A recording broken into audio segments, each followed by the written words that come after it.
Bismillahirrahmanirrahim. Assalamualaikum warahmatullahi wabarakatuh.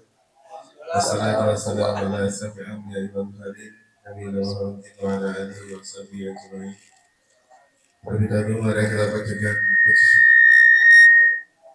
kehadirat Allah Subhanahu wa taala yang mana atas limpahan rahmat dan daya kepada kita semua sehingga pada malam hari ini kita dapat berkumpul dalam kajian rutin Kamis malam dengan tema malam ini pentingnya sholat dalam kehidupan bersama Ustadz kita semua yaitu Ustadz Muhammad Ishaq MHI alumni Sekolah Tinggi Dirosah Al-Islamiyah Al-Syafi'i.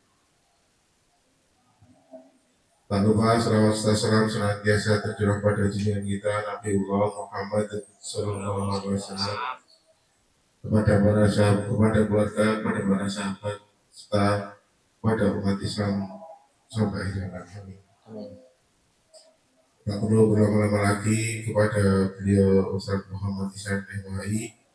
Tafadhol Mastur. Alhamdulillah wassalatu wassalamu ala Rasulillah wa ala alihi wa sahbihi wa mawalah wa la hawla wa la quwwata illa billahi amma ba'd. Allahumma 'allimna ma yanfa'una wanfa'na bima 'allamtana wa zidna 'ilman wa amalan wa faqihna fid din waghfir lana ya rabbal alamin. Hadirin jamaah yang semoga senantiasa dimuliakan Allah Subhanahu wa taala, yang semoga Allah berikan keberkahan di hidupnya.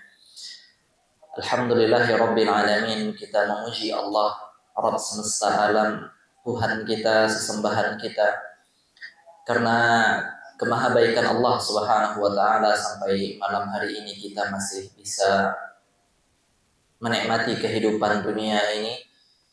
Dan lebih dari itu, Allah Subhanahu wa taala berikan kita hidayahnya sehingga kita bisa menjalani kehidupan kita bukan hanya hidup seperti binatang ya. Makan, tidur, buang air, kerja dan sebagainya, tapi kita bisa memanfaatkan akal kita ya untuk mengabdikan diri kita kepada Allah Subhanahu wa taala. Ya, dan itulah pembeda kita dengan makhluk-makhluk Allah, ya binatang-binatang itu. Ya ketika Allah berikan kita akal yang mana dengan itu kita bisa berpikir, ya, yang mana dengan itu kita bisa mengetahui kebenaran dari ajaran yang diturunkan Allah Subhanahu wa taala kepada kita. Kemudian salawat dan salam semoga Allah Subhanahu wa taala senantiasa limpahkan kepada suri tauladan kita, Nabi kita Muhammad sallallahu alaihi wasallam, dan semoga salawat dan salam tersebut juga Allah limpahkan kepada keluarga beliau, para sahabat, dan orang-orang yang senantiasa berjuang untuk bisa istiqamah di atas sunnah-sunnah beliau sampai akhir zaman nanti. Hadirin yang semoga dimuliakan Allah Subhanahu wa taala, di 2 pekan atau 3 pekan sebelumnya ya, di pertemuan kita, di kajian kita sudah selesai membahas tentang arkanul iman, ya tentang rukun-rukun keimanan, dimulai dari iman kepada Allah Subhanahu wa taala sampai iman kepada apa terakhir? Takdir. Ya. Iman kepada takdir Allah Subhanahu wa taala, baik yang kita rasakan takdir itu baik ataupun takdir itu buruk. Dan itu sudah kita bahas semuanya 6 rukun iman, yaitu di beberapa pertemuan sebelumnya. Dan di malam hari ini maka insya Allah kita akan berpindah ke rukun Islam. Ya, rukun Islam yang kita bahas adalah rukun yang kedua, bukan rukun yang pertama. Ya, karena rukun yang pertama kita tahu itu sudah kita singgung di iman kepada Allah Subhanahu wa taala. Yang mana kita tahu rukun Islam yang pertama ini adalah rukun yang paling penting yang menjadi fondasi dari satu bangunan. Ya, fondasi asas dasar satu bangunan itu adalah syahadat, rukun yang pertama. Ya. Kemudian setelah fondasi itu ada, sebelum bangunan ini jadi, ya, atau agar bangunan ini kokoh, bangunan agama Islam ini kokoh, maka datang rukun yang kedua yang menjadi tiang dari agama Islam, yaitu apa? Salat. Ya, yaitu salat. Baik, salat yang mana rukun Islam? Salat wajib. Salat faraid, salat wajib. Salat nazar wajib atau tidak? Salat nazar wajib tidak? Seorang bernazar melakukan salat wajib ditunaikan? Wajib. Rukun Islam? Rukun Islam? Bukan. Ya, tapi yang salat yang merupakan rukun Islam adalah salat wajib 5 kali sehari semalam. Ya, zuhur, asar, maghrib, isya, subuh. Ya. Itu yang menjadi poin utama pembahasan kita. Ya, sedangkan salat-salat yang lainnya itu mengikuti salat 5 waktu ini. Ya. Saking pentingnya masalah salat ini, Allah Subhanahu wa taala jadikan dia tiang agama Islam. Yang mana kita tahu bangunan itu kalau hilang tiangnya, runtuh bangunannya. Runtuh bangunannya. Maka ketika salat itu tidak dikerjakan oleh seorang muslim, ya, ketika salat itu tidak dikerjakan oleh seorang muslim, maka hilanglah tiangnya, hancur Islamnya. Sehingga itu dibahas oleh para ulama. Ya, apakah ketika seorang sengaja meninggalkan sholat, dia masih bisa memiliki atau berstatus sebagai seorang muslim atau tidak? Ya. Kalau di Indonesia status muslim itu tidak dinilai dari sholat mungkin, tapi dinilai dari KTP, gitu ya, nilai dari KTP. Walaupun dia nggak ngerti itu rukun iman, rukun Islam, tapi kalau seandainya lihat KTP-nya Islam, berarti dia seorang muslim. Padahal identitas seorang muslim itu bisa dilihat dari sholatnya. Ya, itulah identitas asli seorang muslim, ya, ketika dia masih mengerjakan sholat. Sehingga Nabi SAW ketika memberikan nasihat kepada para sahabat, ya, bahwasanya nanti di akhir zaman kalian akan melihat hal-hal yang kalian ingkari. Bahkan di hadis yang lain Nabi SAW lebih tegas lagi mengatakan, kalian akan melihat manusia-manusia yang bingkainya atau bangkainya itu bangkai manusia, tapi dalamnya itu qulubuhum syayatin, hatinya itu hati setan udah. Ya. Maksudnya apa? Pemimpin-pemimpin, kalian akan menemukan pemimpin-pemimpin yang seperti itu di akhir zaman. Kemudian para sahabat bertanya, ya Rasulullah, ala nunabiduhum bisayf. Ya Rasulullah, apakah kami waktu itu kalau dapatin pemimpin kayak itu, boleh kami perangi dia pakai pedang enggak?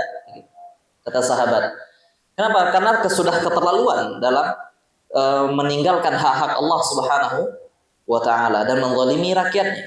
Maka Nabi SAW mengatakan, la ma aqamus shalah. Enggak, jangan. Selama mereka masih mendirikan sholat.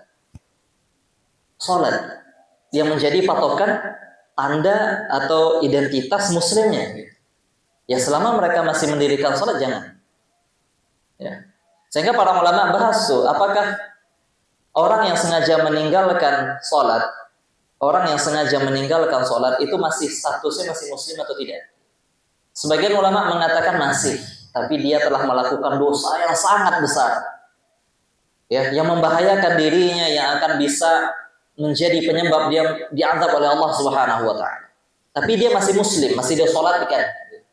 Sebagian ulama mengatakan enggak bisa dikatakan muslim lagi. Kenapa? Karena Nabi Shallallahu Alaihi Wasallam mengatakan pembeda antara kita dan mereka, dalam riwayat yang lain pembeda antara kita dan ahlul kitab itu, yang orang-orang yang kafir itu, orang-orang non muslim itu adalah tarkus sholat, adalah meninggalkan sholat. Tuh. Kita sholat, mereka tidak sholat, itu pembedanya. Ya, itulah pembedanya, itu statusnya tuh. Ya, kita masih bisa menyandang status muslim. Akan tetapi dalam hukum dunia, para ulama sepakat orang yang meninggalkan sholat dengan sengaja itu diminta untuk bertaubat. Kalau seandainya dia bertobat, alhamdulillah. Kalau tidak bertobat, apa hukumannya? Enggak, hukum dunianya, hukuman yang wajib dijatuhkan oleh seorang pemimpin. Apa hukumannya? Orang yang meninggalkan sholat dengan sengaja diminta taubat, sholat tidak mau sholat, diminta bertaubat tidak mau taubat. Apa hukumannya? Perangi? Apa? Perangi kalau dia ngelawan, kalau dia nggak ngelawan, hukuman mati. Itu sepakat para ulama, Pak. Sepakat, Pak. Orang meninggalkan sholat dengan sengaja yustatab, kata para ulama, diminta untuk bertaubat. Wa illa qutil. Kalau tidak, hukum mati. Kalau tidak hukuman, tapi yang menegakkan hukuman siapa? Pemimpin, bukan ayah kepada anaknya. Tiba-tiba besok dipasung anaknya. Dia udah dibunuh semua anaknya karena tidak sholat. Enggak, yang menerapkan hukuman adalah pemimpin. Potong tangan, kisos dan sebagainya. Orang mabuk itu dicambuk 80 kali, itu semuanya adalah pemimpin haknya. Ya, pemimpin haknya. Atau 40 kali ya. Baik. Hukuman mati. Apakah orang kadang-kadang mikir, oh, berarti Islam ini kejam? Ya, kenapa? Kok hukuman orang tidak sholat hukuman mati? Tidak. Islam menerapkan hukuman itu, Allah turunkan hukuman itu agar apa? Agar orang tidak berani meninggalkan sholat. Sebagaimana orang kalau tidak bisa jaga darahnya orang lain, tidak bisa jaga haknya orang lain, dia bunuh orang, apa ancamannya? Bunuh. Apalagi hal yang jauh lebih besar dari itu. Meninggalkan sholat itu lebih bahaya daripada membunuh orang lain, membunuh seorang manusia. Kenapa? Ini hak manusia yang kita abaikan ketika kita bunuh orang lain. Sedangkan ketika kita tinggalkan sholat, yang kita tinggalkan hak siapa? Allah Subhanahu wa Ta'ala yang menciptakan kita. Makanya Islam itu datang bukan hanya sekedar menjaga hak antar manusia, tapi yang lebih penting situ adalah menjaga hubungan manusia dengan penciptanya. Hifdzuddin, menjaga agama, menjaga hubungan manusia dengan sang pencipta. Di mana hubungan itu terjaga? Sholat. Kita tahu nih, rukun Islam yang pertama adalah bersaksi bahwasanya tiada yang berhak disembah selain Allah. Kita sudah katakan tuh asyhadu an la ilaha illallah. Mana buktinya? Sholat. Kalau nggak sholat apa buktinya? Saya hanya nyembah Allah, dan kita nggak nyembah Allah. Kita nggak mau nyembah Allah, kita nggak mau sujud, kita nggak mau sholat. Mana buktinya kita jujur dalam persaksian kita? Kita mengatakan hanya Allah yang saya sembah. Saya tidak menyembah. Kita saja tidak menyembah Allah dengan sholat itu. Ya, itu hubungan paling erat tuh dalam sholat. Makanya sholat itu diletakkan rukun iman ya, rukun Islam ya kedua. Dan Allah katakan aqimus sholata li dzikri. Tujuannya mendirikan sholat itu, dirikanlah sholat untuk agar kalian mengingatku, agar engkau mengingatku, kata Allah Subhanahu wa Ta'ala. Cuman ada juga orang yang aneh-aneh sekarang ya, tidak sholat dia. Kenapa tidak sholat? Yang penting apa? Ingat, kata Allah, dirikan sholat untuk mengingatku. Berarti kalau sudah ingat, tidak perlu sholat dia. Ini dibalik. Bingung juga kita lihat orang-orang kayak gitu. Ya. Padahal di situ Allah mengatakan kalau tidak sholat berarti kita tidak ingat Allah. Buktinya apa? Buktinya Nabi SAW sholat sampai akhir hidupnya gitu. Makanya itulah hikmah kenapa sholat 5 waktu itu dipisah waktunya. Kadang-kadang kan harusnya kita bisa berpikir, kenapa tidak dijama aja semua di waktu pagi? Bangun tuh subuh jam 4 ya. Waktu subuh masuk jam 4. 4 kurang malah. Gitu. Kan lama nih waktunya sampai jam 6 gitu. Persiapan kita ini mending kita rapel semua. Subuh, zuhur, asar, maghrib, isya udah satu waktu. Habis itu apa? Santai. Santai ngapain? Nggak usah lagi mikir-mikir sholat. Mau tidur siang, mau tidur asar. Maghrib dah sholat ngantuk, ya udah gitu loh. Main futsal sampai isya pun oke gitu. Pulang kerja misalnya olahraga dulu, main futsal sampai isya oke, nggak ada masalah. Kenapa? Sholat sudah dijamak semuanya di waktu subuh. Gitu. Tapi nggak gitu Allah buat. Allah selengi semuanya dengan aktivitas harian kita agar apa? Kita ingat sama Allah terus. Subuh bangun tidur, ya langsung sholat subuh. Bangun tidur yang diingat Allah gitu. Subuh langsung. Ya, habis itu apa? Cari nikmat Allah. Wa bataghu min fadlillah. Cari karunia Allah, cari nikmat Allah. Udah jemput nikmat Allah sana, rezeki Allah. Kita kerja, aktivitas gitu. Ya, waktu kita sudah berapa jam aktivitas, ingat lagi sama Allah, diingatkan lagi. Allahu Akbar, datang lagi panggilan adzan. Oh iya, Allah, salat zuhur gitu. Capek kita laporkan lagi sama Allah, ya Allah. Ya, kegiatan kita hari ini dan sebagainya. Ya kita lelah di situ, apa istirahat dengan sholat. Makanya Rasulullah SAW itu bilang ke Bilal apa? Ya Bilal, arihna bis sholat, arihna biha. Ya Bilal, aqimus sholata, arihna biha. Ya Bilal, cepat iqamah. Biar kita bisa istirahat dengan ibadah sholat. Biar kita bisa istirahat dengan ibadah sholat. Jadi ibadah sholat tuh waktu istirahat dari apa? Dari segala kejenuhan dunia ini. Ya. Ketemu teman ya datang masalah. Ya, ketemu banyak orang itu banyak menimbulkan masalah ya. Kadang teman curhat ke bawah juga kita. Ya. Habis itu apa? Ketemu atasan ya dimarahin dan sebagainya, masalah lagi, teman kerja kurang enak kita gaul sama dia, akhirnya masalah lagi, dan capek kita dengan dunia ini. Arihna biha. Istirahat dengan sholat. Itu hakikat orang yang sudah menemukan arti sholat itu. Kalau kita sekarang kebanyakan arihna anis sholat, nggak pakai bi, tapi an. Arihna anha. Ya, kita panggil tuh muadzinnya apa ya? Apa namanya? Bilal. Apa namanya di sini? Muadzin itu marbot. Nah, marbot yang jaga masjid. Qomat cepat gitu. Biar cepat selesai sholatnya. Gitu. Biar cepat selesai sholatnya, bukan cepat-cepat qomat kita pengen ketemu Allah nih. Enggak gitu. Cepat qomat biar cepat selesainya. Istirahat kita habis itu. Nah, gitu. Cepat sholatnya biar istirahat kita habis itu. Sehingga kalau imamnya udah agak panjang, itu pada batuk semua gitu. Ada batuk semua. Cari kasih isyarat dan sebagainya. Gitu.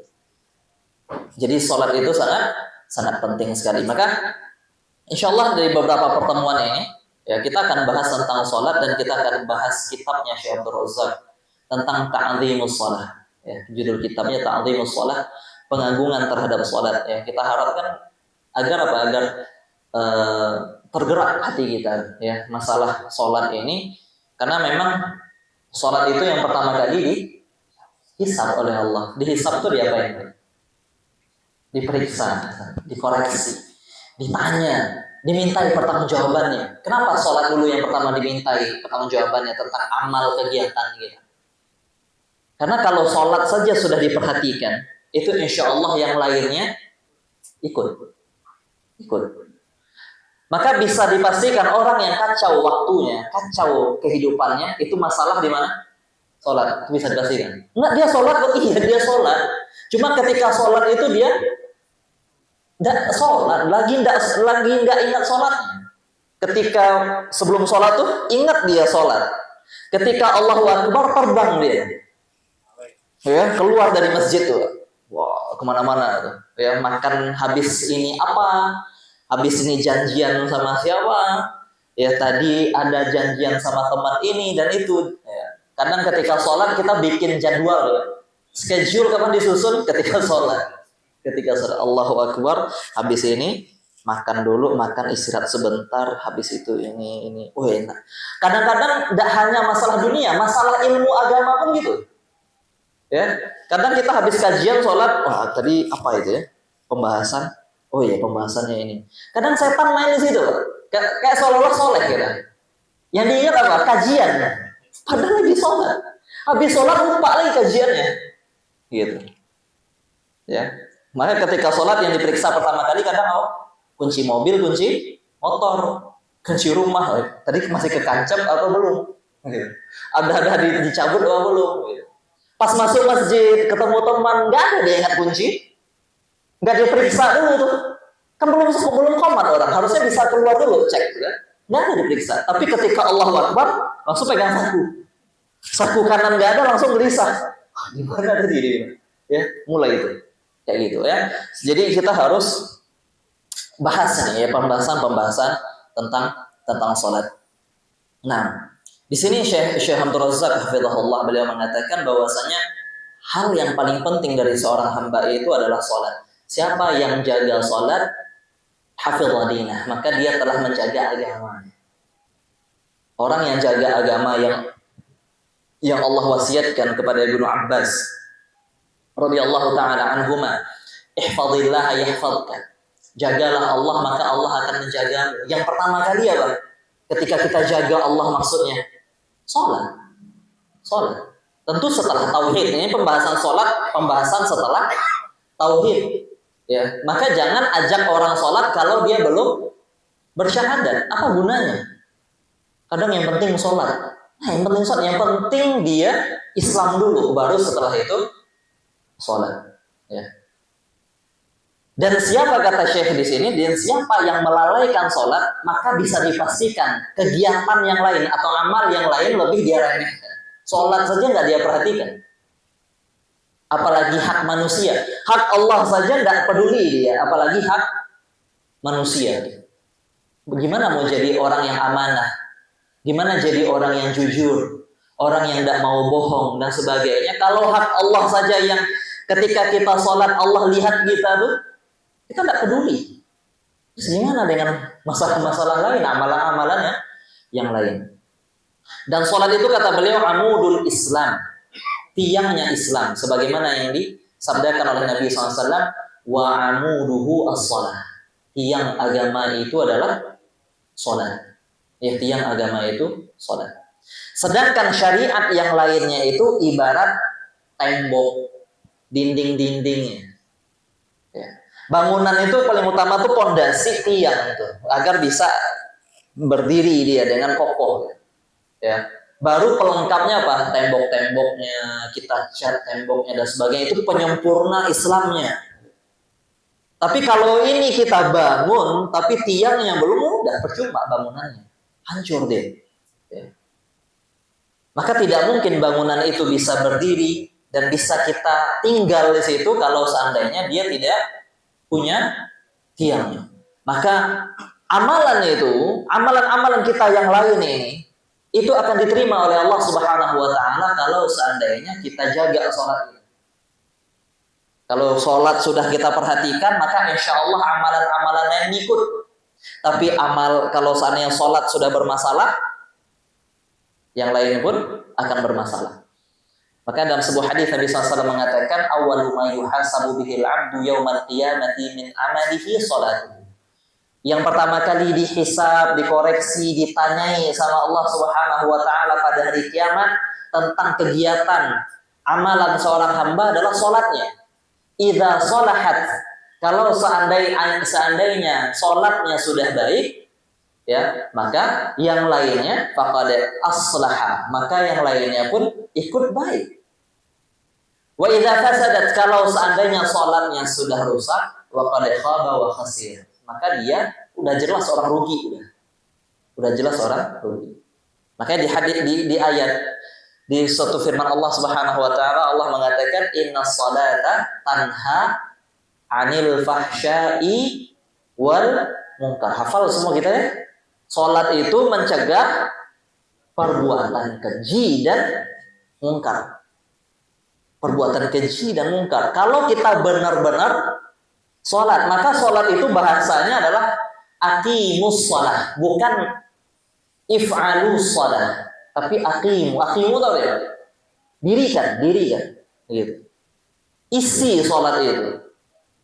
Maka sholat yang benar akan membuat kita baik, membuat hati kita baik sehingga kita jauh dari perbuatan keji dan munkar. Tapi kalau sholatnya rusak, dia sholat nih, tapi sholatnya rusak. Apalagi dikatakan Nabi SAW sholatnya seperti ayam sedang matok makanan karena keridik. Ayam kalau matok makanan gimana? Nggak ada pelan-pelan ya? Nggak ada slow motion tuh ayam. Nah gitu. Kayak gitu sholat. Wah, berapa banyak kita lihat orang yang sholatnya seperti itu. Allahu Akbar. Nah gini loh. Set. Nah gitu. Ya langsung baru keningnya menempel ke lantai langsung diangkat. Satu menit selesai. Ya. Nggak sampai. Ya. Ada satu daerah apa? 23 rakaat 7 menit. Mereka apa kata mereka? Itu ya kayak seperti balapan. Seperti kita naik kendaraan, semakin ngebut semakin kita konsentrasi gitu. Kalau kita pelan-pelan ngantuk. Gitu. Dia jadi sholat ini kayak balapan mobil gitu atau balapan motor gitu. Jadi semakin ngebut semakin konsentrasi. Padahal kan sholat itu adalah curhatan. Sholat itu adalah obrolan dengan Allah Subhanahu wa Ta'ala. Gimana kita lagi ngobrol sama orang, terus ngebut-ngebut ngomongnya. Nggak sopan gitu mau kita bicara sama orang tua kita tapi ngebut gitu. Makanya seperti itu yang sholat yang bermasalah, yang akan menyebabkan keburukan juga untuk amal kita. Dan sholat inilah yang dikatakan dalam sebuah hadis yang terakhir hilang dari agama. Jadi sholat ini yang pertama kali diperintahkan. Puasa itu diwajib, puasa, zakat, haji itu diwajibkan di mana turunnya kewajiban puasa di Madinah. Sedangkan sholat di Makkah. Kewajiban amal pertama kali diturunkan oleh Allah Subhanahu wa Ta'ala adalah kewajiban sholat. Dan yang terakhir terangkat nanti adalah ibadah sholat. Jadi awal sama akhir itu sholat. Awal sama akhir itu adalah sholat. Maka tidak mungkin kata Syekh di sini agama orang itu istiqomah kalau seandainya sholatnya saja tidak dia jaga. Jadi tidak usah percaya perkataan mending saya tidak sholat tapi hati saya baik. Daripada Anda, dia bilang, daripada kamu tuh sholat tiap hari tapi hatinya busuk. Mending saya tidak sholat tapi hatinya baik. Nggak mungkin. Gimana hati baik kalau tidak sholat? Ini bayangin, kita numpang di bumi Allah, bernaung di bawah langitnya Allah, makan dari rezeki Allah, hewan-hewan itu milik Allah, tumbuh-tumbuhan Allah yang tumbuhkan, gitu. Udara, oksigennya dari Allah yang Allah berikan. Terus terima kasih sama Allah yang tidak ada. Terima kasih sama Allah yang tidak ada. Gimana orang seperti ini kita katakan hatinya baik? Itu kurang ajar namanya. Numpang di bumi ya Allah, makan dari rezekinya Allah, terus berani menentang Allah, melanggar aturan Allah di hadapan Allah itu. Gimana kita bisa katakan orang itu baik? Maka tidak mungkin agama seseorang baik, dunia seseorang itu baik kalau seandainya dia tidak mau menjaga sholat. Ya, kalau seandainya dia tidak mau menjaga sholat. Makanya di sini beliau membawakan perkataan Ibnu Qayyim, ini indah sekali kata Ibnu Qayyim apa? La raiba anna as-salata qurratu uyunil muhibbin. Satu hal yang tidak boleh kita ragukan bahwasanya sholat itu adalah penyejuk hatinya orang-orang yang sedang jatuh cinta. Jatuh cinta sama siapa? Allah. Jadi cinta kita harus naik level lah. Jangan cinta itu hanya kepada manusia gitu. Kenapa kita cinta sama manusia? Apa alasan seorang itu mencintai manusia? Apa penyebabnya kita jatuh cinta kepada seorang manusia?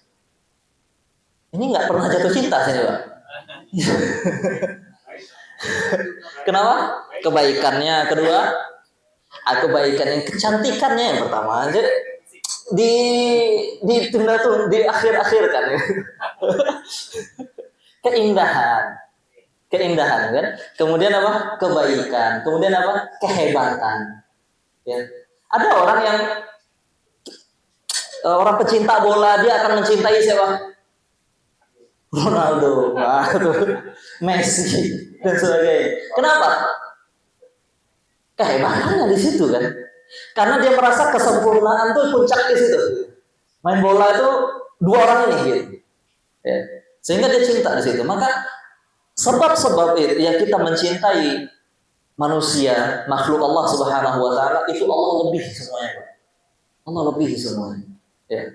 Allah Maha hebat, Allah Maha sempurna, Allah Maha baik. Ya. Allah Maha indah. Ya. Dari mana kita tahu keindahan Allah? Lihat aja ciptaannya. Tidak mungkin Tuhan yang menciptakan tuh jelek sedangkan ciptaannya indah. Tidak mungkin. Ya, pasti penciptanya lebih indah sehingga dia tahu keindahan itu lalu dia berikan kepada sebagian keindahan itu kepada makhluk. Maha baik, maha sempurna, maha dermawan. Kita mencintai orang kenapa? Mungkin bukan dari fisiknya, tapi tiap hari dia ngasih kita duit 1 juta. Oh, cinta langsung itu ya. Mau kita mau dia hina, mau dia pukul kita, yang penting tiap hari dia ngasih duit gitu. Ya, gimana Allah Subhanahu wa taala tiap hari ngasih kita kehidupan? Allah yang paling kita cintai. Sehingga apa? Salat itu adalah penyejuk hati orang-orang yang sedang jatuh cinta. Kenikmatan ruhnya orang-orang yang mentauhidkan Allah, wa bustanul abidin, kebunnya orang-orang yang senantiasa beribadah kepada Allah. Wa ladzatu nufusil khashi'in, kenikmatan orang-orang yang khusyuk, ya. Wa mahakku ahwalis sadiqin, ya. Kenikmatan orang-orang yang benar-benar jujur dalam beribadah kepada Allah Subhanahu wa ta'ala. Wa hiya rahmatullahil muhdah ila ibadatil mu'minin. Dan lihat, kata Ibnu Qayyim di sini, salat itu adalah bentuk kasih sayang Allah Subhanahu wa ta'ala kepada orang-orang yang beriman. Di sini Ibnu Qayyim mengatakan hakikat salat itu adalah bentuk kasih sayang Allah kepada orang-orang beriman, bukan beban. Nah gitu. Bukan beban. Kita sholat ngerasa seolah apa? Beban yang harus terlaksana. Sehingga selesai sholat lapang. Selesai sholat itu lapang bukan karena habis sholat tenang, habis ngadap Allah, bukan. Karena apa? Lepas tanggung jawab, udah habis itu enak tidur nih kita. Gitu. Sehingga apa? Ketika safar itu nikmat. Kenapa nikmat? Jamak sholat. Gitu. Ya. Jadi menjamak itu bukan, ya Allah ini kemudahan yang Allah berikan, bukan di situ, tapi apa? Nikmat tanggung jawab itu lepas, habis itu tidur gitu. Habis itu kita bisa nikmat istirahat, udah jamak gitu. Ya, apalagi ya hujan lebat gitu ya, terus masjidnya ngambil pendapat di jamak tuh, ya Allah. Itu dari rumah berlari dia ke masjid tuh. Lari, wah, biasanya dia sholatnya di rumah, tapi karena dia tahu nih imam, kalau seandainya hujan lebat pasti jamak. Wah, dia rela-rela dia pergi ke masjid. Kenapa? Jamak sholat. Gitu. Kenapa? Lepas tanggung jawab, beban. Sedangkan Ibnu Qayyim mengatakan sholat itu kasih sayang Allah, bentuk kasih sayang Allah. Bentuk kasih sayang Allah. Sehingga kita lihat Allah mengatakan wasta'inu bis sabri wassalam. Minta tolong sama Allah dengan apa? Sabar, terus salat. Rasulullah SAW ketika lagi mumet, lagi galau, banyak masalah, ada masalah sama sahabat, masalah sama keluarga dan sebagainya, sama istri gitu ya, sama anak-anak dan sebagainya. Apa yang beliau lakukan? Idza hazabahu amrun sholat. Nabi SAW itu kalau seandainya lagi galau, sholat. Lagi galau, sholat. Kita lagi galau, enggak sholat. Mancing. Allahu Akbar, enggak sholat. Enggak, lagi ada masalah. Harusnya ketika banyak masalah, sholat. Karena itu dikatakan kasih sayang, bentuk kasih sayang Allah. Kenapa? Kita diberikan kesempatan untuk apa? Ngadu. Itu saat kita ngobrol sama Allah itu ketika sholat tuh. Sehingga itu bentuk nikmat tuh. Ketika Allah berikan waktu kita ya untuk apa? Ada kaduan. Curhat. Kayak teman lah kita, misalkan kita kalau ada masalah, terus teman kita bilang, kamu kalau ada masalah datang ke rumah. Jam segini, saya insya Allah ada di rumah. Cerita. Itu kan kita akan menganggap teman kita baik gitu. Mendengarkan curhatan kita, menyediakan waktu untuk kita dengarkan curhatan, dan itulah yang Allah berikan kepada kita. Ya, tapi kita masih lebih memilih apa? Curhat dengan teman, walaupun teman akhirnya cuma bilang sabar. Ada solusi? Ada. Gimana ya? Itu masalah kita sama. Masalah kita sama-sama nggak ada duit juga kita ini. Ya, sabar aja lah, insya Allah. Ya, nggak ada solusi, Pak. Cuma kita pengen cerita aja, sabar gitu. Padahal kalau seandainya kita curhat sama Allah, situ jalan keluar semuanya. Allah yang ngasih kita musibah itu. Allah yang ngasih kita masalah. Sebagai apa? Bentuk ujian. Kepada siapa kita minta jalan keluarnya? Kepada Allah. Gitu. Sehingga sholat itu adalah bentuk kasih sayang Allah Subhanahu wa Ta'ala. Ini yang harus kita rasakan. Sholat itu kebutuhan. Sholat itu nikmat. Bukan beban. Sholat itu nikmat. Kasih sayang yang Allah berikan kepada kita. Sehingga ketika Allah berikan iman dalam hati kita, lalu Allah berikan hidayah kita mau sholat, bersyukur banyak-banyak. Karena banyak orang yang bingung cara menyelesaikan masalahnya, sehingga dia jatuh ke narkoba, mabuk-mabukan, dan sebagainya. Kenapa dia melakukan maksiat-maksiat itu? Karena dia pusing, dia tidak tahu kemana harus lari. Gitu. Sedangkan orang-orang yang diberikan hidayah oleh Allah banyak syukur. Ketika dia ngerti, dia tahu kalau banyak masalah ada tempat mengadu. Gitu. Ada tempat berkeluh kesah dan disitulah semua solusi. Dan situlah semua solusi. Kemudian juga lihat bagaimana sholat ini menjadi kenikmatan.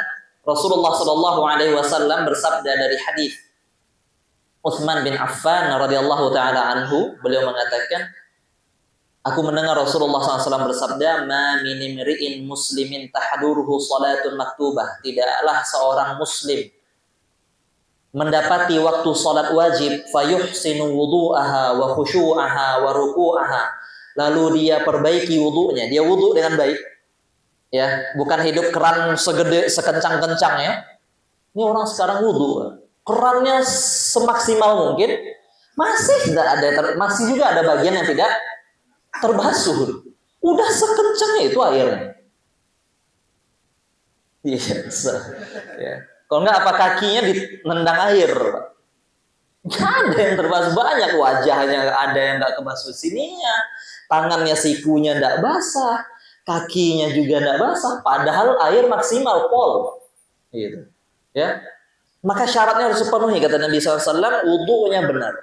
Ya. Kemudian sholat dia khusyuk. Dia perbaiki ruku'nya, sujudnya semua, illa kanat kafaratan lima qablaha, kecuali akan bisa menjadi sebab pengampunan dosa dari waktu sebelum sholatnya. Kita sholat zuhur, maka apa? Terampuni dosa-dosa sebelum sholat zuhur. Malam yu'ti kabiratan, ya, wa dzalika ad-dahr kullahu, ya. Selama dia tidak mengerjakan dosa besar. Kita kan dosa kecil kita banyak. Dosa kecil banyak, ya. Canda sama teman tuh sebenarnya udah berapa dosanya itu, ya. Nggak sadar ribahin orang kadang gitu, ya. Kadang canda-canda kelewat batas dan sebagainya. Banyaklah dosa-dosa kita, lupa sama Allah, lupa zikirnya dan sebagainya. Terus diampuni dengan apa? Sholat. Nikmat yang Allah berikan kepada kita. Maka bayangkan kalau seandainya tidak ada sholat tuh, terus dosa kita diampuni pakai apa nanti? Itulah kenikmatan yang Allah berikan. Baik. Kemudian di sini beliau membawakan kisahnya Rasulullah SAW ketika beliau di akhir kehidupannya, beliau sedang sakit parah waktu itu, ya. Di sini diceritakan dari Aswad rahimahullah, seorang tabi'in, beliau mengatakan, kunna inda Aisyah, dulu kami pernah duduk bermajlis dengan ibunda Aisyah radhiyallahu anha. Aisyah itu kan istri Nabi SAW yang paling banyak meriwayatkan hadis. Jadi banyak para ulama ini yang belajar kepada Aisyah. Fadzakarna al-muwadhabata 'ala sholati wa ta'dhimaha. Ketika itu kami lagi duduk-duduk itu, kita lagi bahas tentang bagaimana jaga sholat, gitu. Bagaimana menjaga sholat. Kemudian Aisyah bercerita, lamma marida Rasulullah SAW maradahu alladhi mata fi. Ketika Rasulullah SAW sakit parah, yang mana di sakit inilah beliau meninggal. Jadi sakit yang mengantarkan beliau, yang menyebabkan beliau meninggal dunia. Jadi di akhir-akhir kehidupan beliau. Fahadaratis shalah. Datang waktu salat, fa'udzin, kemudian azan. Dikumandangkan azan. Kata Nabi SAW, muru Abu Bakrin falyusalli bin nas. Muru Abu Bakrin falyusalli bin nas. Perintahkan Abu Bakar untuk jadi imam. Nabi lagi sakit, susah untuk pergi ke masjid. Walaupun masjid sebelah beliau memang sakit parah gitu. Ya. Jadi Nabi itu pesakit parah, itulah nggak ke masjid. Kita denyut-denyut sedikit, nggak bisa ke masjid. Ya. Makanya Nabi SAW perintahkan suruh Abu Bakar jadi imam. Ya. Faqila lahu inna Abu Bakrin rajulun asif idza qama fi maqamika lam yastati' yusalli bin nas. Ya Rasulullah.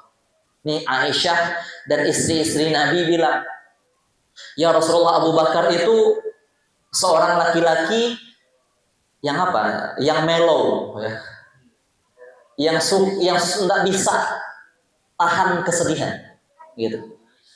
Suka menangis, ya nggak kuat. Idza qama fi maqamika lam yastati' yusalli bin nas. Kalau dia yang jadi imam, kalau Abu Bakar yang jadi imam, nanti dia nggak selesai sholatnya, nggak bisa jadi imam, gitu. Nggak bisa jadi imam, nangis, ya, nggak selesai sholat. Wa a'ada fa'a'adu lahu. Kata Nabi SAW, suruh Abu Bakar jadi imam. Diulang lagi sama istri Nabi, ya Rasul, Abu Bakar itu orang nggak bisa tahan nangis terus. Kalau sholat tuh nangis terus, ya. Fa'adau as-salitsah, diulang lagi sama Nabi SAW, suruh Abu Bakar jadi imam. Inna kunna sawahibu Yusuf, kalian itu seperti wanita-wanita penggoda Yusuf, kata Nabi SAW. Ya, yang dulunya apa? Manas-manasin Zulaikha, ya, yang dinamakan Zulaikha di kitab-kitab tafsir. Yang memanas-manasi istrinya penguasa Mesir untuk apa? Sama Yusuf gitu. Sama kayak gitu tuh. Bujuk-bujuk agar apa? Mau gitu. Kalian tuh seperti wanita-wanitanya Yusuf gitu.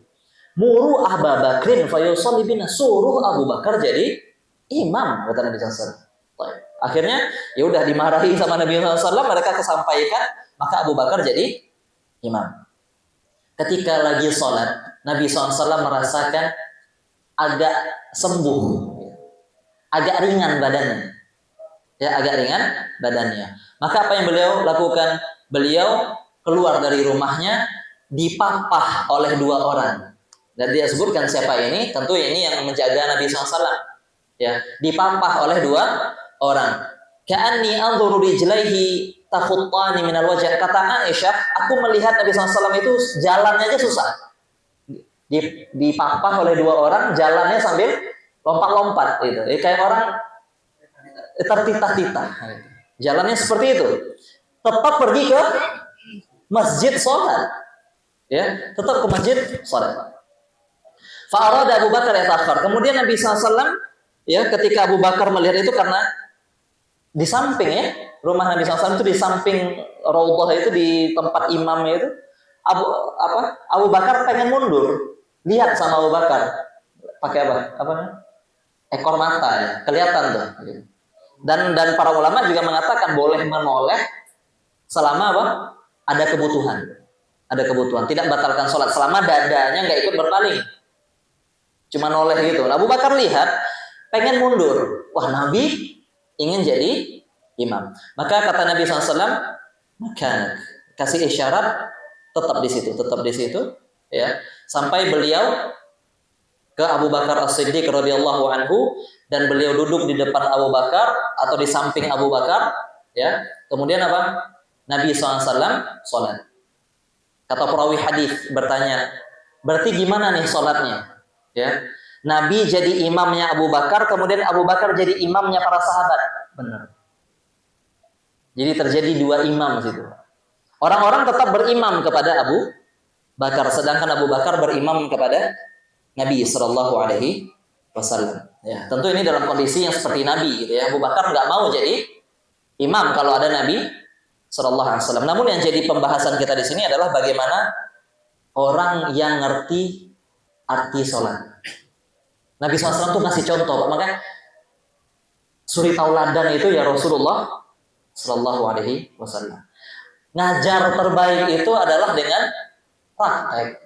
Orang tua itu kalau ingin ngajarin anaknya, ya praktekkan, kasih teladan. Nyuruh anaknya ke masjid, sholat sana masjid. Oh, bapaknya duduk di rumah, ya baca Qurannya masjid sana. Dia bilang, oh udah azan dulu. Telat nanti, dia bilang. Lah bapaknya di rumah nggak sholat. Nggak bisa seperti itu. Praktekkan. Nabi SAW memberikan contoh kepada para sahabatnya. Harusnya Nabi SAW bisa nggak sholat di rumah? Bisa. Sahabat pasti berhusnudzon. Mungkin nggak sahabat berprasangka buruk, Nabi males nih. Gitu. Nggak mungkin, kan Nabi lagi sakit. Sahabat tahu semua. Tapi lihat bagaimana Nabi itu ngasih contoh ke sahabat. Ini loh pentingnya sholat seperti itu. Sampai kapan pun sholat, nomor satu. Sholat. Segitunya Nabi SAW menghadiri sholat. Sampai kaki beliau di papah, sedikit titah jalannya, dipapah oleh orang untuk berjalan. Ini kaki duanya masih oke, gitu. Ya, masih sehat. Gak mau jalan ke masjid untuk melaksanakan sholat, ya untuk melaksanakan sholat. Baik ya, jadi segitulah pentingnya sholat dalam kehidupan seorang muslim. Ya, kita harus mengerti itu dari sabda Nabi Shallallahu Alaihi Wasallam dan dari prakteknya Nabi Shallallahu Alaihi Wasallam. Ya, sholat itu yang pertama kali dikoreksi, diaudit, dicek sama Allah Subhanahu wa Ta'ala, yang akan menjadi apa? Pedoman, yang akan menjadi apa? Standar kebaikan amal-amal kita yang lain. Baik kita sama orang, sedekahnya kenceng dan sebagainya, ternyata sholatnya bermasalah, bisa jadi bermasalah juga sedekahnya.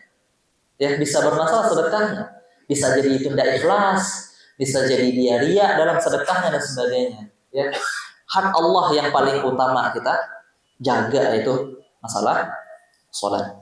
Barakallahu fikum, itu yang bisa kita sampaikan pada malam hari ini. Ya, insya Allah kita lanjutkan masalah sholat ini di pertemuan-pertemuan berikutnya. Ada pertanyaan? Silahkan. Monggo kita buka pertanyaan 3 saja.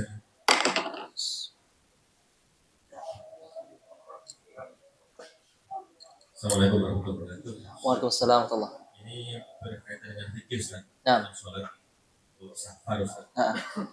Kalau kita safar ke suatu tempat dan itu kita ketemu saudara, ya. Posisi berarti kan kita sudah di tempat, lalu ada sholat wajib kan?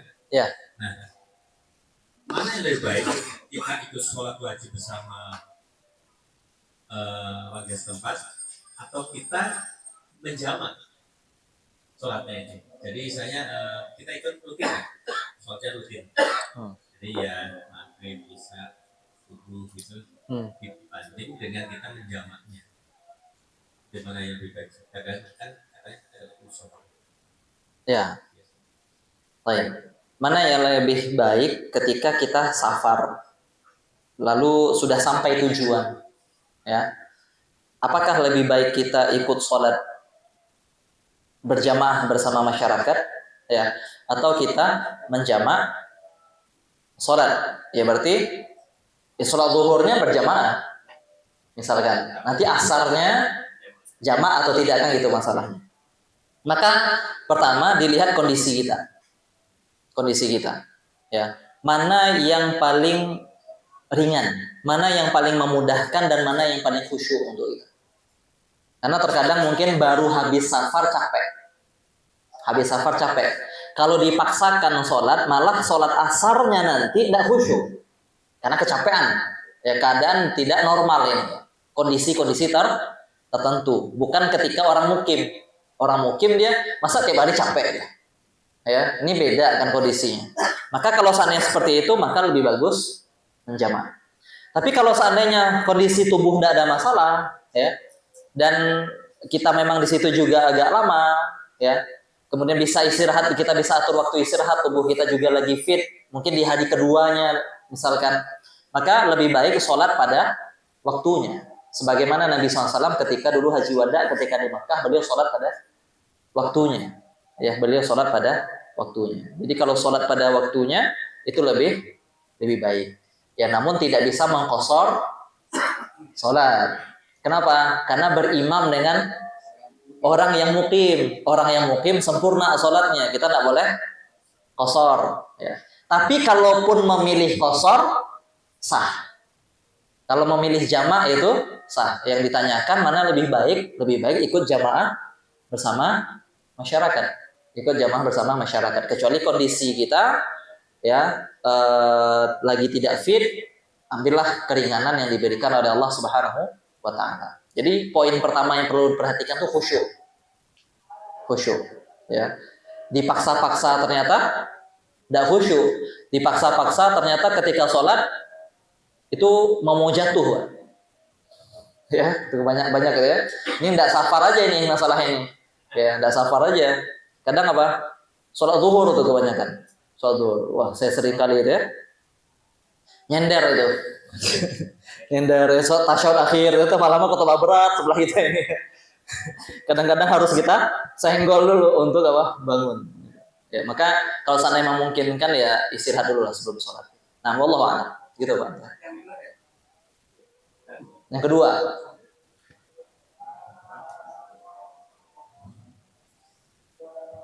jangan susah-susah loh, Pak.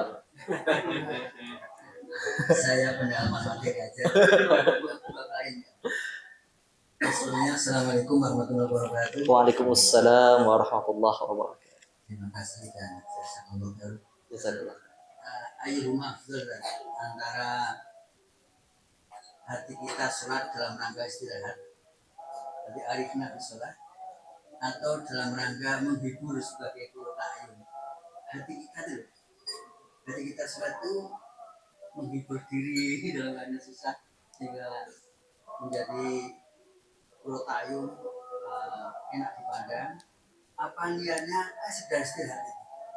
Kan sudah dipakai Rasul tadi. Ayyuhuma afdal. Baik, ayyuhuma afdal. Ini satu hal yang tidak perlu dipertentangkan. Kenapa Rasulullah SAW merasa istirahat ketika sholatnya? Karena sholat itu adalah qurratu a'yun bagi Nabi Sallallahu Alaihi Wasallam.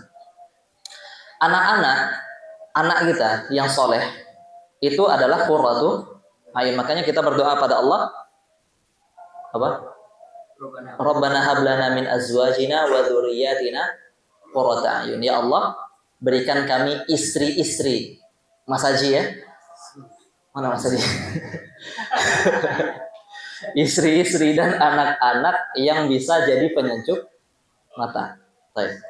Sehingga ketika jadi penyejuk mata, itulah yang ketika seorang ayah, seorang suami rasakan ketika dia pulang ke rumah. Ketika dia pulang ke rumah, lihat anaknya hilang rasa capeknya, istirahat dia di situ. Kenapa? Ketika melihat anaknya, kesenangan itulah yang menjadi waktu istirahatnya. Makanya orang sekarang itu istilahnya apa? Healing. Nah, dia pergi kemana? Ke tempat-tempat pemandangan dan sebagainya, Pak. Karena ketika dia melihat itu dia merasa tenang, nyaman, istirahat. Sehingga kenapa Nabi SAW merasakan sholat itu istirahatnya? Karena itulah qurratu a'yunnya Nabi. Itulah qurratu a'yunnya. Ketika Nabi merasakan ketenangan di situ, lupa mumetnya dunia ini. Plong gitu. Itulah istirahatnya Nabi. Cepat-cepat dirikan sholat, biar kita sholat, ngobrol sama Allah. Itulah waktunya istirahat Nabi. Itu sehingga dikatakan qurratu a'yun. Tapi kalau seandainya kita memandang sholat itu beban, siksaan, hukuman, tambah capek. Tambah capek. Makanya Allahu Akbar, imam baru alif lam mim. Subhanallah, Al-Baqarah tadi dia baca. Udah mumet dia itu, udah baru setengah halaman imamnya. Kenapa? Beban. Ya. Tapi kalau seandainya, makanya Nabi SAW itu ketika sholat malam, karena kita kan memang nggak bisa ngatur hati manusia, ya. Makanya jangan juga dicoba-coba jadi imam panjang, baca surat panjang, karena orang ini kan tidak satu keadaan. Jangan semuanya dirasa, ini kalian ini harus bisa ya sholat panjang, nggak bisa kayak gitu. Karena semuanya belum tentu bisa merasakan itu. Makanya Nabi SAW kalau jadi imam pun pendek. Tapi ketika beliau sholat sendirian, Salat malam beliau gimana? Rakaat pertama itu pernah satu salat ya bersama Hudzaifah bin Yaman kalau tidak salah. Beliau rakaat pertamanya baca Al-Baqarah. Ruku belum. Setelah itu lanjut ke surat An-Nisa. Lompat. Nisa. Wah, kata Hudzaifah, kayaknya habis An-Nisa nih gitu. Ternyata lanjut ke Ali Imran. 5 juz lebih. 5 juz lebih. Itulah qurratu a'yun. Kenapa? Itulah kesenangan Nabi SAW. Kesenangan Nabi. Sehingga beliau tidak merasakan letih. Terhibur di situ, nyaman di situ. Kayak kita ngobrol sama teman bisa berjam-jam gitu. Ngopi bareng yuk gitu. Dari jam 9 sampai jam 12. Jam 2 pagi gitu. Kalau jam 10 temannya dari telepon istrinya, "Hai, suami-suami takut istri." Masa lama itu gitu. Ya, Pak, gitu. Jazakallah khair. Baik, yang terakhir. Ya. Yang terakhir ya.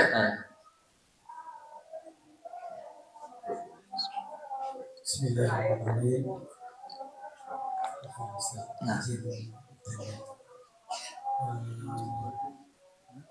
Posisi rumah dekat dengan masjid, tapi untuk kondisi sholatnya ya bisa dikatakan tidak tumak-ninah. Asli acak adul. Mau berpindah, mau misalkan kita mau ambil jamaah ke tempat masjid yang lain, itu juga sama. Kesananya juga sama. Jadi mana yang lebih baik yang harus apakah saya harus tetap sholat di rumah saja atau saya tetap ikut aja sholat? Nah, pertama pindah rumah, Mas. Baik. Tumak ninah ini perlu kita dudukkan dulu. Tumak ninah itu berapa batas tumak ninah? Ya, berapa batas tumak ninah? Berapa menit tumak ninah? Berapa menit, Pak? 1 menit. Ruku 1 menit. Tidak 1 menit. Oh, Masya Allah ya. Maka para ulama itu memberikan batas tumak ninah itu adalah berdiam sebentar. Sebagian ulama mengatakan batasnya adalah zikir terpendek. Berdiri tumak ninahnya apa? Al-Fatihah. Karena itu yang wajib, Al-Fatihah. Bismillahirrahmanirrahim sampai amin. Ya, berapa bacaan standar itu tumak ninah. Berarti dia sudah tumak ninah di situ kalau selama itu. Ketika ruku, apa bacaan terpendek ruku? Subhana rabbiyal azim. Kalau seandainya memang sudah terbaca Subhana rabbiyal azim dia i'tidal, itu sudah tumak ninah. Gitu. Jadi tumak ninah itu ada kadar minimal, ada sempurnanya. Semakin lama tentu semakin baik. Nabi SAW itu rukunya hampir sama seperti berdirinya. Bayangin berdirinya aja tadi hampir 5 juz, 6 juz. Yang sholat malam ya, rukunya selama itu. Semakin lama semakin baik. Maka kadar minimalnya terpenuhi atau tidak? Maka itu harus dilihat. Kadang-kadang kita merasa ini imam nggak tumakninah, padahal secara hukum para ulama menghukumi itu sudah tumakninah. Maka itu yang dilihat dulu. Apakah memang dia baru Allahu Akbar sami Allahu liman hamidah? Nah, itu nggak tumakninah namanya. Allahu Akbar. Ya kita tahu lah ya, yang sholat 23 rakaat 7 menit, nah itu patokan nggak tumakninah. Alhamdulillah ada hikmahnya sholat itu ada orang melakukan itu sehingga kita dapat contoh yang nggak tumakninah itu kayak gimana. Nah, kayak gitu. Gitu. Jadi dia Allahu Akbar baru punggungnya itu ruku langsung sami Allahu liman hamidah sehingga makmumnya pun nggak bisa ngikutin. Gitu saking kencangnya gitu. Tapi kalau Allahu Akbar sami Allahu liman hamidah sebentar itu sudah dikatakan tumakninah. Nah, maka itu yang perlu dilihat dulu sebelum kita menjawab pertanyaan ini. Sudah dapatkah kadar minimalnya atau tidak? Sudah dapat. Kalau sudah dapat berarti sah sholatnya. Belum. Soalnya kalau misalkan Langsung masih ada di sini. Oh, tidak di sini. Oh, di daerah. Oh, oke. Tak kira di Jogja. Nah, Jogja udah nggak ada. Masya Allah Jogja. Ada lah. kalau saya pulang Oh, ke kampung. Maka cari masjid yang agak jauh. Jadi kalau seandainya rukun ditinggalkan, cari masjid yang lebih jauh. Karena rukun kalau ditinggalkan, semua ulama sepakat, Pak. Tumaninah kalau ditinggalkan batal sholat. Gak ada ulama yang mengatakan tidak. Carilah tempat yang sah sholat kita. Itu dulu. Walaupun agak jauh, tidak apa-apa. Kalau memungkinkan, kalau tidak, ya lebih baik sholat di rumah. Lebih baik sholat di rumah. Tapi kan kita rugi, menurut dapat 25 derajat, 27 yang lipat. Ya cari masjid yang jauh. Gitu. Ya jadi cari masjid yang lebih jauh. Tapi kalau seandainya susah juga cari masjid jauh, perbandingannya gini, dibanding daripada sholat di masjid itu tidak sah, mending sholat di rumah. Tapi kalau ingin dapat pahala yang sempurna, ya cari masjid yang lebih jauh, tapi sempurna sholatnya, sah sholatnya. Gitu. Sah sholatnya, itu dulu yang dicari. Ya. Jadi jangan masjidnya dulu, sholatnya dulu diperhatikan. Percuma sholat di masjid tapi tidak sah. Apa yang sholat di masjid kalau tidak sah. Nah, baik. Atau lebih baiknya apa? Kalau bisa, ajak takmirnya ngaji. Gitu. Dakwah. Kebetulan kan anak mondok kami di Bandung. Jadi kadang dia yang selalu jamaah di situ. Nah, dan saya menolak untuk tidak ikut jamaah di situ karena saya tak tahu. Tapi anak tetap aktif gitu. Dan bahkan anak-anak ini pernah mencoba menawarkan diri, ya mungkin karena anak ini sudah ada hafalannya yang atau bacaannya yang sudah sesuai, dan anak-anak ini jadi lebih mengerti dengan bacaannya si imam gitu. Namanya orang kampung kan gitu. Iya. Terus asal aja. Terus ya kalau mau ngaji namanya orang kampung. Pertanyaannya dua ini. Enggak, ini lanjutan. Sambil kayak apa Pak sambil ini. Jadi ya tetap hasilnya seperti itu. Ya, sambil makan nggak apa-apa ya, sambil makan. Santai gitu Pak. Jadi mungkin tadi sudah saya jawabannya. Ya, yang penting berusaha saja, Atau mungkin kalau seandainya sebagian guru-guru kita mengatakan kalau seandainya di situ ada masalah dakwah, kita kalau hadir di masjid itu kan orang tidak memandang kita, gitu. Siapa ini tiba-tiba ngasih nasihat? Orang nggak pernah kelihatan di masjid ngasih nasihat ya, Pak. Maka gimana caranya? Ikut sholat di sana, kemudian ketika pulang ulangi sholat. Ikut sholat di situ, ketika pulang ulangi sholat. Harapannya apa? Harapannya kita bisa masuk ke takmir, ya. Terus kita bisa ngasih solusi, atau kita ajukan kajian tentang sholat. Diundang ustadz lain untuk mengisi kajian tentang sholat. Bisa jadi bukan lewat kita, nasihat itu bisa jadi lewat orang lain. Nah itu salah satu solusi-solusi. Ya, kadang-kadang orang memang seperti itu. Ya. Kalau seandainya kita tidak hadir di masjid, kita nggak didengar perkataan kita. Gitu. Hadir aja di masjid, aktif di situ, ulangi sholat. Dan insya Allah itu lebih mendatangkan keberkahan. Kenapa? Kita bisa memberikan perubahan di masjid itu. Kalau bisa, insya Allah. Ya tambah doa. Ya tambah didoakan. Ya wallahu ta'ala alam, mungkin ini yang bisa disampaikan pada malam hari ini. Semoga bermanfaat. Semoga Allah Subhanahu wa ta'ala jadikan kita dan keturunan kita sebagai orang-orang yang menegakkan salat sampai akhir hayat kita.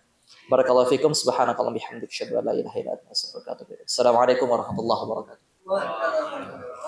Jazakallahu khairan kepada Ustaz Muhammad Ihsan.